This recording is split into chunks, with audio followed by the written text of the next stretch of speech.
Hello student, welcome back to my YouTube channel. So let's start next topic of unit second, Kirchhoff's law. This is the most important question. बच्चे exam ਦੇ ਵਿੱਚ 2 marks ਦਾ question ਵੀ ਪੁੱਛਿਆ ਜਾ ਸਕਦਾ ਔਰ 3 marks ਦਾ question ਵੀ ਪੁੱਛਿਆ ਜਾ ਸਕਦਾ। ਸੋ ਆਪਾਂ ਸਟਾਰਟ ਕਰਦੇ ਹਾਂ ਕਿਰਚੌਫਸ ਫਰਸਟ ਲਾਅ ਤੋਂ। ਕਿਰਚੌਫਸ ਦੇ ਦੋ ਰੂਲ ਸੀ ਬੱਚੇ, ਅਸੀਂ 1 ਬਾਈ 1 ਡਿਸਕਸ ਕਰਦੇ ਹਾਂ। ਫਰਸਟ ਰੂਲ ਦੇ ਵਿੱਚ ਉਹਨਾਂ ਨੇ ਕੀ ਕੀਤਾ, it states that algebraic sum बच्चे algebraic ਹੁੰਦਾ ਆ total sum, but physics ਦੇ ਵਿੱਚ ਤੁਸੀਂ total word ਦੀ ਜਗ੍ਹਾ ਤੇ algebraic word ਹੀ use ਕਰਨਾ ਆ, of the current meeting at a point in an electric circuit is always zero। ਇਹਦਾ ਮਤਲਬ ਕਿੰਨੀਆਂ ਬੜੀਆਂ ਤਾਰਾਂ ਲੈ ਲਈਆਂ ਸੀ, ਠੀਕ ਹੈ। ਇਸ ਤਰੀਕੇ ਨਾਲ ਕੋਈ ਤਾਰ ਇੱਧਰੋਂ ਜਾ ਰਹੀ, ਅਸੀਂ ਕੀ ਕੀਤਾ, ਸਾਰੀਆਂ ਤਾਰ ਨੂੰ ਪਕੜ ਕੇ ਇੱਕ ਪੁਆਇੰਟ ਦੇ ਉੱਤੇ ਇਕੱਠਾ ਕਰ ਦਿੱਤਾ, ਬੰਨ ਦਿੱਤਾ। ਮੰਨ ਲਓ ਕਿ ਤੁਹਾਡੇ ਘਰ ਦੇ ਵਿੱਚ ਮੰਨ ਲਓ ਆ ਤੁਹਾਡੇ ਫਾਦਰ ਹੈ, ਆ ਤੁਹਾਡੇ ਮਦਰ ਆ ਤੁਸੀਂ ਖੁਦ ਆ ਤੁਹਾਡਾ ਬ੍ਰਦਰ ਆ ਤੁਹਾਡੀ ਸਿਸਟਰ ਹੈ, ਠੀਕ ਹੈ। ਸਾਰਿਆਂ ਕੋਲ ਇੱਕ ਤਾਰ ਫੜੀ ਹੋਈ ਆ, ਸੈਂਟਰ ਵਿੱਚ ਮੰਨ ਲਓ ਦਾਦਾ ਜੀ ਖੜ ਗਏ ਜਾਂ ਦਾਦੀ ਜੀ ਖੜ ਗਏ, ਠੀਕ ਹੈ। ਉਹਨਾਂ ਨੇ ਸਾਰੀ ਰੱਸਿਆਂ ਨੂੰ ਸੈਂਟਰ ਪੁਆਇੰਟ ਦੇ ਵਿੱਚ ਕਿਸੇ ਚੀਜ਼ ਨਾਲ ਬੰਨ੍ਹ ਦਿੱਤਾ, ਠੀਕ ਹੈ। ਕਲੀਅਰ ਹੋ ਗਿਆ ਬੱਚੇ ਡਾਇਗਰਾਮ। ਇਹੀ ਚੀਜ਼ ਆ ਕਿ ਇੱਥੇ ਨੰਬਰ ਆਫ ਵਾਇਰਸ ਨੂੰ ਆਪਸ ਵਿੱਚ ਕੀ ਕੀਤਾ ਜਾਂਦਾ, ਜੁਆਇਨ ਕੀਤਾ ਜਾਂਦਾ ਇੱਕ ਪਾਰਟਿਕੂਲਰ ਪੁਆਇੰਟ ਦੇ ਉੱਪਰ, ਠੀਕ ਹੈ। ਇਸ ਤਰੀਕੇ ਨਾਲ ਸੋ ਇਹਨੂੰ ਅਸੀਂ ਬੋਲ ਦਿੰਦੇ ਹਾਂ ਜੰਕਸ਼ਨ, ਠੀਕ ਹੈ। ਜਿਹੜਾ ਸੈਂਟਰ ਪੁਆਇੰਟ ਆ ਬੱਚੇ ਇਹਨੂੰ ਅਸੀਂ ਕੀ ਬੋਲ ਦਿੰਦੇ ਹਾਂ, ਜੰਕਸ਼ਨ। ਕਲੀਅਰ ਹੋ ਗਿਆ। So it is also called a junction rule, ਇਸ ਕਰਕੇ ਇਹਨੂੰ ਜੰਕਸ਼ਨ ਰੂਲ ਵੀ ਕਿਹਾ ਜਾਂਦਾ ਆ। ਨੈਕਸਟ ਇਜ਼ ਦੀ ਐਕਸਪਲੇਨੇਸ਼ਨ ਦੇਖੋ, ਦ current following towards the junction, ਕੋਈ ਵੀ ਕਰੰਟ ਜਿਹੜਾ ਜੰਕਸ਼ਨ ਦੇ ਵੱਲ ਮਤਲਬ ਸੈਂਟਰ ਪੁਆਇੰਟ ਦੇ ਵੱਲ ਜਾ ਰਿਹਾ, ਫॉर एग्जांपल I1 ਹੈ ਔਰ I2 ਹੈ। ਹੁਣ ਦੇਖੋ ਇਹ ਜੰਕਸ਼ਨ ਦੇ ਵੱਲ ਮਤਲਬ towards the junction centre point ਵੱਲ ਜਾ ਰਿਹਾ, of the conductor is taken as positive. ਇਹਦਾ ਮਤਲਬ I1 ਕੀ ਹੋਏਗਾ, ਪੋਜ਼ਿਟਿਵ, ਔਰ I2 ਵੀ ਕੀ ਹੋਏਗਾ, ਪੋਜ਼ਿਟਿਵ, ਬਿਕੋਜ਼ ਜੰਕਸ਼ਨ ਦੇ ਵੱਲ ਜਾ ਰਿਹਾ। ਬੱਚੇ ਜਿਹੜੀ ਡਾਇਰੈਕਸ਼ਨ ਆ ਇਹ ਤੁਸੀਂ ਖੁਦ ਬਣਾਉਣੀ ਆ, ਇਹ ਕੋਈ ਸਟੈਂਡਰਡ ਨਹੀਂ ਆ ਕਿ I1 ਅੰਦਰ ਨੂੰ ਹੀ ਜਾਏਗਾ, ਤੁਹਾਡੀ ਮਰਜ਼ੀ ਹੈ ਤਾਂ ਤੁਸੀਂ ਡਾਇਰੈਕਸ਼ਨ ਬਾਹਰ ਨੂੰ ਵੀ ਬਣਾ ਸਕਦੇ ਆ। ਐਂਡ ਦ ਕਰੰਟ ਫਲੋਇੰਗ ਅਵੇ ਫਰੋਮ ਦ ਜੰਕਸ਼ਨ, ਉਹ ਵਾਲਾ ਕਰੰਟ ਜਿਹੜਾ ਜੰਕਸ਼ਨ ਤੋਂ ਬਾਹਰ ਵਾਲੇ ਪਾਸੇ ਨੂੰ ਜਾ ਰਿਹਾ ਆ, ਠੀਕ ਹੈ, ਟੇਕਨ ਐਜ਼ ਨੈਗੇਟਿਵ। ਦੋ ਚੀਜ਼ਾਂ ਦਾ ਧਿਆਨ ਰੱਖਣਾ, towards the junction taken as positive, away from the junction taken as negative. Clear ਹੋ ਗਿਆ। ਇਹਦਾ ਮਤਲਬ I3 ਵੀ ਕੀ ਸੀ, negative, I4 negative and I5 also negative. Clear ਹੋ ਗਿਆ। ਇਸ ਤਰੀਕੇ ਨਾਲ ਤੁਸੀਂ ਬੱਚੇ ਕਿਸੇ ਡਾਇਰੈਕਸ਼ਨ ਵਿੱਚ ਵੀ ਬਣਾ ਕੇ, ਕੋਈ ਵੀ ਹੋ ਸਕਦਾ ਇਹਨਾਂ ਵਿੱਚੋਂ 4 ਪੋਜ਼ਿਟਿਵ ਹੋਵੇ, ਇੱਕ ਨੈਗੇਟਿਵ ਹੋਵੇ, ਜਾਂ 4 ਨੈਗੇਟਿਵ ਹੋਣ ਇੱਕ ਪੋਜ਼ਿਟਿਵ ਹੋਵੇ, ਕੋਈ ਵੀ ਹੋ ਸਕਦੀ ਆ, ਠੀਕ ਹੈ। ਜ਼ਰੂਰੀ ਨਹੀਂ 5 ਵਾਇਰਸ ਆ, ਤੁਸੀਂ 6 10 20 100 1000 ਜਿੰਨੇ ਮਰਜ਼ੀ ਵਾਇਰਸ ਲੈ ਸਕਦੇ ਆ। ਸੋ ਇਹਨੂੰ ਮੈਥਮੈਟਿਕਲੀ ਕਿਸ ਤਰੀਕੇ ਨਾਲ ਲਿਖਾਂਗੇ, I1 is equals to I2, I1 plus I2 plus I3, but I3 ਅਸੀਂ ਕੀ ਲਿੱਤਾ, ਨੈਗੇਟਿਵ, ਸੋ ਅਸੀਂ ਪਲਸ ਬ੍ਰੈਕਟ ਦੇ ਅੰਦਰ ਪਾਤਾ minus I3 plus I4 negative ਦਾ ਪਲਸ I5, ਠੀਕ ਹੈ। ਜਦੋਂ ਅਸੀਂ ਆ ਸਾਰੀ ਕਰੰਟ ਦਾ ਐਡੀਸ਼ਨ ਕਰਾਂਗੇ, ਐਲਜਬਰਿਕ ਸਮ ਲਵਾਂਗੇ, ਟੋਟਲ ਸਮ ਲਵਾਂਗੇ, ਉਹ ਇਕੁਅਲਸ ਟੂ 0 ਹੋ ਜਾਏਗਾ। ਸੋ ਅਸੀਂ ਇੱਕ ਐਗਜ਼ਾਮਪਲ ਲੈ ਕੇ ਕਰਦੇ ਹਾਂ। ਮੰਨ ਲਓ ਕੀ ਆ, ਅਸੀਂ ਹੁਣ ਕੀ ਕਰਦੇ ਹਾਂ, ਕੋਈ ਵੀ ਰੈਂਡਮਲੀ ਅਸੀਂ ਮੰਨਣ ਲੱਗਿਆ, ਮੰਨ ਲਓ I1 ਕਰੰਟ ਕਿੰਨਾ ਤੁਹਾਡਾ 10, I2 ਕਰੰਟ ਕਿੰਨਾ ਤੁਹਾਡਾ 20, ਠੀਕ ਹੈ। I3 ਕਿੰਨਾ ਆ, -5, I4 ਕਿੰਨਾ -10 ਤੇ I5 ਕਿੰਨਾ ਆ, -15, ਠੀਕ ਹੈ। ਸੋ ਇਸ ਅਕੋਰਡਿੰਗਲੀ ਜਿੱਦਾਂ ਅਸੀਂ ਇਹਨੂੰ ਐਡ ਕਰਾਂਗੇ, ਦੋਨੋਂ ਪਲਸ ਦੀਆਂ ਟਰਮ ਆ, ਮੰਨ ਲਓ 30 ਆ ਗਿਆ। ਹੁਣ ਇਹਨੂੰ ਐਡ ਕਰੋ ਬੱਚੇ, 5 ਪਲਸ 10 15, 15 ਪਲਸ 15 30, ਮਾਈਨਸ ਦੇ 30, ਸੋ 30 ਨਾਲ 30 ਕੈਂਸਲ ਹੋ ਗਿਆ ਤਾਂ 0 ਆਂਸਰ ਆ ਜਾਣਾ। ਕਲੀਅਰ ਹੋ ਗਿਆ। ਸੋ ਇਸ ਅਕੋਰਡਿੰਗਲੀ ਹੀ ਹੁੰਦਾ ਕਿ ਤੁਹਾਡਾ ਆਲਵੇਜ਼ ਦੇ ਉੱਪਰ ਜਿਹੜਾ ਬੱਚੇ ਕਰੰਟ ਆ ਉਹ ਆਲਵੇਜ਼ 0 ਹੁੰਦਾ ਆ, ਠੀਕ ਹੈ। ਆਹੀ ਫਸਟ ਲਾਈਨ ਆ, current meeting at a point in an electrical circuit is always 0। Clear ਹੋ ਗਈ ਬੱਚੇ। ਸੋ ਇਹ ਤੁਹਾਡਾ ਫਸਟ ਲਾਅ ਸੀ। ਫਸਟ ਲਾਅ ਨੂੰ ਜੰਕਸ਼ਨ ਰੂਲ ਵੀ ਬੋਲਿਆ ਜਾਂਦਾ ਹੈ, ਕਈ ਵਾਰੀ ਕਹਿ ਦਿੱਤਾ ਜਾਂਦਾ ਐਕਸਪਲੇਨ ਜੰਕਸ਼ਨ ਰੂਲ, ਇਹਦਾ ਮਤਲਬ ਕਿਰਚੌਫਸ ਫਸਟ ਲਾਅ ਤੁਸੀਂ ਐਕਸਪਲੇਨ ਕਰਨਾ ਹੈ। So let's start next law, Kirchhoff's second law. ਹੁਣ ਬੱਚੇ ਕਿਰਚੌਫਸ ਸੈਕੰਡ ਲਾਅ ਕੀ ਕਹਿੰਦਾ ਆ, it states that any closed path, ਹੁਣ ਇਹਦੇ ਵਿੱਚ ਸਾਨੂੰ ਕੋਈ ਕਲੋਜ਼ਡ ਪਾਥ ਚਾਹੀਦਾ। ਫॉर एग्जांपल ਅਸੀਂ ਇੱਕ ਬੈਟਰੀ ਇੱਥੇ ਲਗਾਤੀ, ਇਹਦੀ ਕੋਈ ਨਾ ਕੋਈ ਰੈਜ਼ਿਸਟੈਂਸ ਹੋਏਗੀ, ठीक है, एक रजिस्टेंस इत्थे आ, एक बैटरी असी इत्थे लगाती।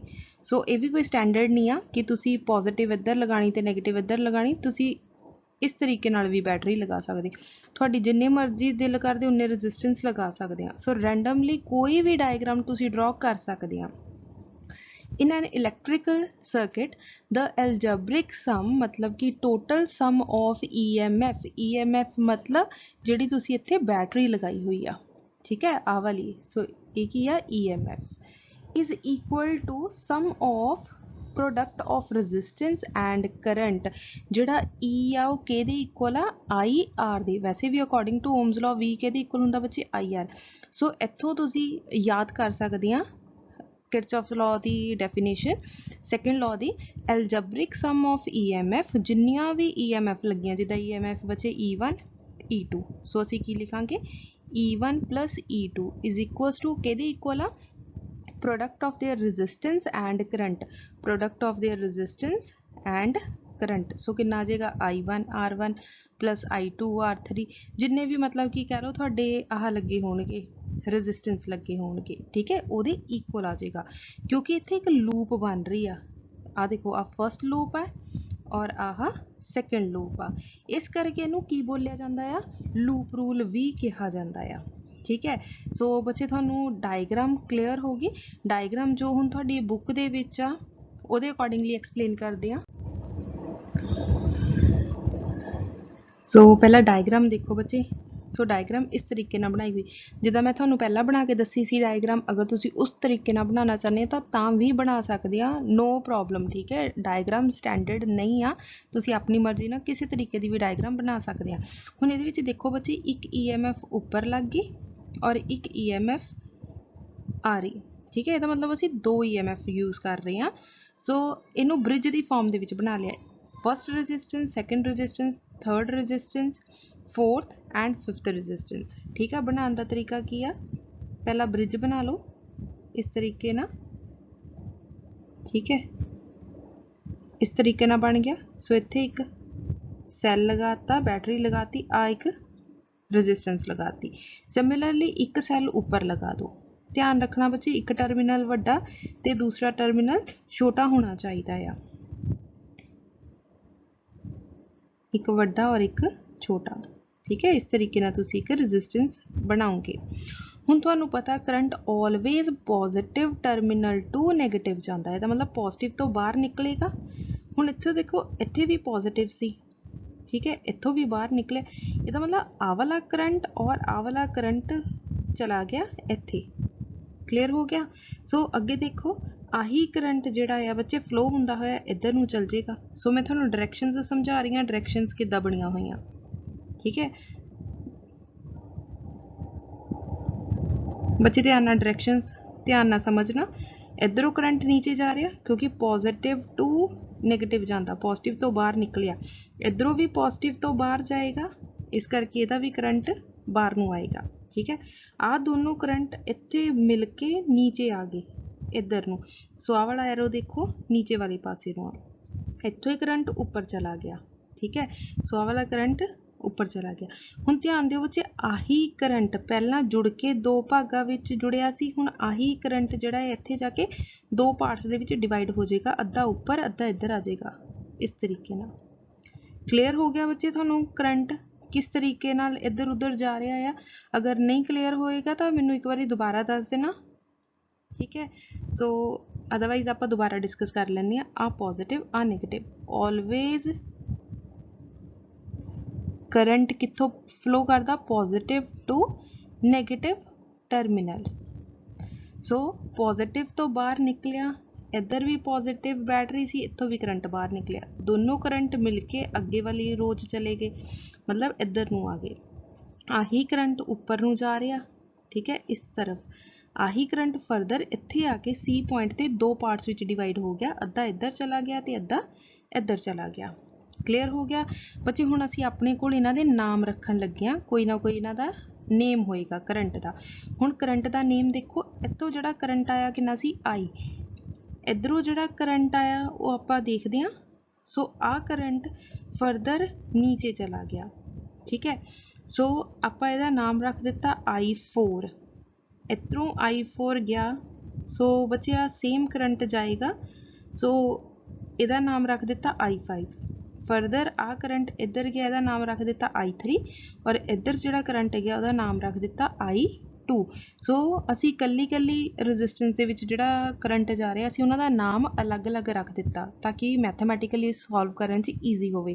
सो बच्चे साइन कन्वेंशनस देखो, current flowing in anticlockwise, जिहड़ा घड़ी दी सूई तो उल्टी तरह इस तरीके नाल घूमेगा, टेकन एज पॉजिटिव, तो उन्होंने पॉजिटिव गिणिया जाऊगा उस करंट नूं। ठीक है, the current flowing in clockwise, जिद्दां घड़ी दी सूई सीधी चलदी आ, ठीक है, इस तरीके नाल तां की होएगा, अगर 12 तो बाद 3 ते जांदा, फिर 6 ते जांदा, फिर 9 ते जांदा, अगर घड़ी दी सूई वांगू चलदा है तां टेकन एज नैगेटिव।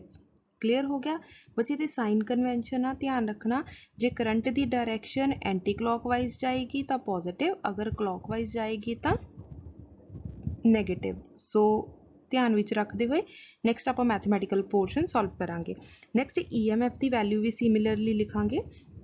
EMF भी बच्चे सेम आ, EMF of the cell is taken as positive when current flowing in a anti-clockwise direction। J anti-clockwise taken आ ਤਾਂ taken as positive। अगर EMF of cell is negative, कदों negative होएगा, ਜਦੋਂ ਤੁਹਾਡੇ current की होएगा clockwise, ਜਦੋਂ करंट clockwise जाएगा ਤਾਂ EMF ਦੀ वैल्यू की होएगी नेगेटिव होएगी। क्लीयर हो गया। हुण बच्चे मैथमैटिकल पोर्शन वाल चलते हैं। सब तो पहला तो तुहानूं डायग्राम तो एक्सप्लेन करना पएगा। देखो, let us consider closed part ABCA। ध्यान नाल देखो, ABCA मतलब असी आ वाले पोर्शन की गल करनी आ। सो आ वाले पोर्शन असी कंसीडर ही नहीं करना, ठीक है। मान लो आ सर्किट दे विच है ही नहीं नीचे वाला पोर्शन, इसदा मतलब असी सिर्फ उपर वाले पोर्शन की गल करन लगे हां। हुण ध्यान दिओ, the cell of EMF E1 send current in anticlockwise direction. ध्यान नाल देखो, ये पॉजिटिव टू नैगेटिव जा रहा है, तो मतलब इस तरीके नाल जाऊगा, ठीक है। करंट नैगेटिव टू पॉजिटिव जा रहा, ध्यान नाल देख लो, सॉरी, पॉजिटिव टू नैगेटिव जा रहा current, positive to negative, positive to negative मतलब इधर नूं, घड़ी दी सूई तो उल्टा जा रहा, इसदा मतलब this is taken as positive, ठीक है। सो की होएगा, so it is taken as positive. बच्चे पहली गल क्लीयर होगी। अगे देखो, the cell E2 send current clockwise. हुण दूसरे पासे विच देखो, ठीक है, E2 जिहड़ा आ इहदी गल कीती गई आ, E2 पॉजिटिव टू नैगेटिव जाएगा, मतलब पॉजिटिव टू नैगेटिव इदां आएगा। किद्दां जा रहा करंट, जिद्दां घड़ी दी सूई चलदी आ क्लॉकवाइज, जे क्लॉकवाइज आ तां taken as negative, so taken as negative. बच्चे E1 और E2 की डायरैक्शनस क्लीयर हो गई, असीं किस तरीके नाल चूज कर रहे हैं, पॉजिटिव टू नैगेटिव जांदा आ, उत्थों क्लीयर हो गया, पॉजिटिव टू नैगेटिव गया ताई की आ एंटी क्लॉकवाइज, तां टेकन एज पॉजिटिव। दूसरा की सी आ वाला पॉजिटिव टू नैगेटिव, ठीक है, पॉजिटिव टू नैगेटिव इस तरीके नाल जा रहा जिद्दां घड़ी दी सूई जांदी आ, ठीक है। घड़ी दी सूई ये की आएगा नैगेटिव। क्लीयर हो गया बच्चे, पहले च पॉजिटिव क्यों आ ते दूसरे च नैगेटिव क्यों आ। हुण फाइनली आपां मेन मैथमैटिकल पोर्शन लिखण लगे, पहला तो आपां साइन कन्वेंशन लिखिया। हुण देखो, E1 हुण डेफिनेशन की सी, algebraic sum of EMF, total EMF मतलब E1 प्लस E2, असी की लिखना E1 प्लस E2। हुण देखो बच्चे, E1 की सी तुहाडा, E1 की सी पॉजिटिव, सो असी E1 कादा लिख दिता पॉजिटिव दा। E2 तुहाडा कादा सी नैगेटिव, सो असी इत्थे नैगेटिव साइन पाता। सो फाइनली साडे को की बच जाएगा E1 माइनस E2, आ तुहाडा EMF आ गया। क्लीयर होगी। सो नैक्सट चलते हैं नैक्सट मैथमैटिकल पोर्शन ते। Current I1 and I2 flow in anticlockwise direction. हुण ध्यान नाल देखो बच्चे, आ एरो इधर आ, ठीक है, इसदा मतलब असी नीचे वाला पोर्शन तो मान ही नहीं रहे च हैगा आ, सो इधरों लैके इधर तक जाएगा, इसदा मतलब इस तरीके ना। हुण ये की आ anti clockwise taken as positive, ठीक है, इसदा मतलब I1 भी पॉजिटिव आ और I2 आ वाला पोर्शन ये भी इस तरीके नाल ही चल रहा है, ठीक है, क्योंकि इधरों इधर नूं ही जाएगा। क्लीयर होगी बच्चे आ गल। सो ये भी की होएगा टेकन एज पॉजिटिव। सो असी ये पोर्शन नू पॉजिटिव लवांगे। दैन देखो I3 कित्थे आ बच्चे आ रहा, इहदा मतलब इन्हें किद्दां फ्लो करना इत्थों इधर नू जिद्दां घड़ी दी सूई चलदी है। So taken as negative is equal to, हुण देखो बच्चे algebraic sum is sum of product of resistance and current. So असी की लिखना सी I1 R1। सो आपां लिखना स्टार्ट करते हैं। पहले नंबर ते देखो की लिखांगे I1 R1, की लिखिया I1 R1। I1 की सी बच्चे तुहाडा, I1 की सी पॉजिटिव। सो आपां इत्थे पॉजिटिव दा साइन पाता। दूसरा की आ I2 R2, I2 की सी पॉजिटिव। सो इत्थे भी पॉजिटिव दा साइन पाता। अगे आ जाओ I3 R3 दी गल। I3 की सी तुहाडा नेगेटिव। सो इत्थे आ जाऊगा माइनस I3 R3। आ गया तुहाडा रिलेशन। क्लियर हो गया बच्चे? डायरैक्शनस असी कित्थों लै रहे हैं? करंट तो पता लग रहा साडा I1 I2 पॉजिटिव आ कि नैगेटिव आ, उहदे अकॉर्डिंगली असी आ वाला रिजल्ट कढ दिता। ठीक है, हुण असी अकॉर्डिंग टू किरचॉफ्स लॉ की कहंदा सी total EMF is equals to sum of product of resistance and current. So असी दोनों इक्वेशनस नूं आमने सामने लिख दित्ती जो असी हुणे हुणे सॉल्व करके हटे हाँ। सो आ गया I1 minus I2 is equals to E1 minus E2 is equals to I1 R1 plus I2 R2 minus I3 R3। So आ तुहाडी इक्वेशन नंबर 1 आ गई। सिमिलरली बच्चे असी सैकेंड इक्वेशन कित्थों पता करांगे?